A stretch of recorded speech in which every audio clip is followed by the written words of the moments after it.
formidable robot.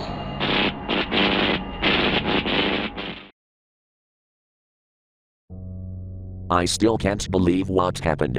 I worked at the arcade. It was only briefly, because the arcade closed down after about 8 months. The arcade was in this small building that used to be the local Goodwill store until it moved to a bigger building. After that, the building was for rent and in came the arcade. The arcade had some of the newest arcade games, which made its closing surprising to me. I have to face the fact that arcades don't really stay in business much these days, because people can play games in their own homes. But still, you can't get an experience like Dark Escape 4D at home, or anything with motion simulators for that matter. The arcade dedicated one section of the building to classic arcade games. They had Pac-Man, Donkey Kong Jr., Road Blasters, a Black Knight pinball machine, Tron, and a bunch of space shooters, among other titles. Right in the corner of the classic arcade games section was an old Rally X. When gamers actually did come in to play games, Rally X wasn't exactly their first choice. It actually was a bit dusty, and it was pretty old looking, not in very good condition. I remember trying to scrub off some obscenities someone wrote on the machine in permanent marker. I hate it when people make my job harder. One day after work, I noticed the Rally X machine was actually on a level. I guessed someone had abandoned their game, and felt sorry for it, so I played it. Yeah, I'm strange, I know, shut up. Anyhow, I went over and grabbed the joystick and began moving the car around, but I couldn't find any flags, and there was nothing on the radar. There were no rocks, no enemies, no flags, nothing but the little blue car. I was about to unplug the game and plug it back in, when a loud crash sound came from the game, scaring the crap out of me. I looked up to see what happened and saw the words, "Don't do that," on the screen. What the crap? Then the game over screen came up and it went back to normal. I looked in the quarter box and discovered that there was no quarter in the box at all. No one had been playing. The next day I put in a quarter during break and played the game, but nothing happened. So I stayed after work that night. Sure enough, the game started without any quarters being inserted, and there was nothing but the car. I decided to try something. I looked around to make sure no one was watching, knowing full well this was crazy, and then started talking to the game. "Hi." The machine buzzed for a moment, and then the word, "hello," appeared on the screen. I was a bit startled, since I wasn't even sure that was going to work.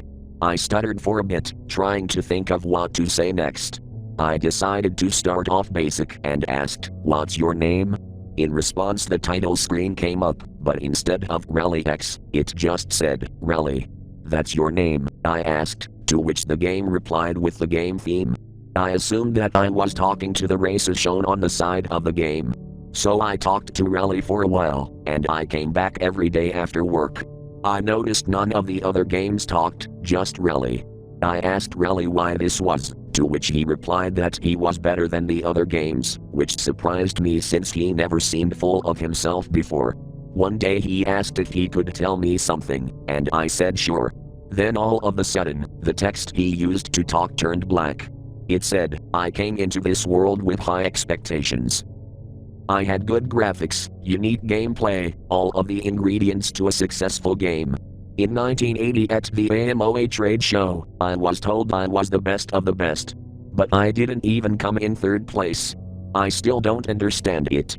I did moderately well, but I can't get over this fact that I didn't live up to the expectations placed on me. What made Pac-Man better than me? We were both maze games, but for some reason people liked his maze better than mine. He got his own cartoon for Pete's sake. And what did I get? One sequel and dozens of cheap rip-offs." After reading this, I felt slightly disturbed that Rally knew so much about the outside world, but I also felt sorry for him. Then he started ranting about how his graphics were better than Pac-Man's and Defender's and how he should have become famous. He wasn't sad, like I initially thought. He was jealous and bitter. Eventually the game went back to the start screen, and when I tried talking to the game, I realized the janitor was right behind me asking what the heck I was doing still here and why I was talking to a video game. It was closing time and I had to go home. I didn't get much that sleep that night. What Relly said bugged me. At work a kid came to me with a problem. Pac-Man wasn't working right. I looked at the screen and saw the game was on the kill screen that usually popped up when the player reached level 256, but the kid had just started the game. I gave the kid his quarterback and put the out of order sign on the machine, but I saw the car from Rally X drive across the screen. No one else seemed to notice. I didn't want to stay after work that day, but I was worried Rally might do something worse if I didn't. I put my phone on a charger before going to go talk to Rally. When I went to talk to him, he was bragging about what he had done, and it kinda sickened me how sadistic he was being, taking joy that the game was out of order and might be taken out of the arcade.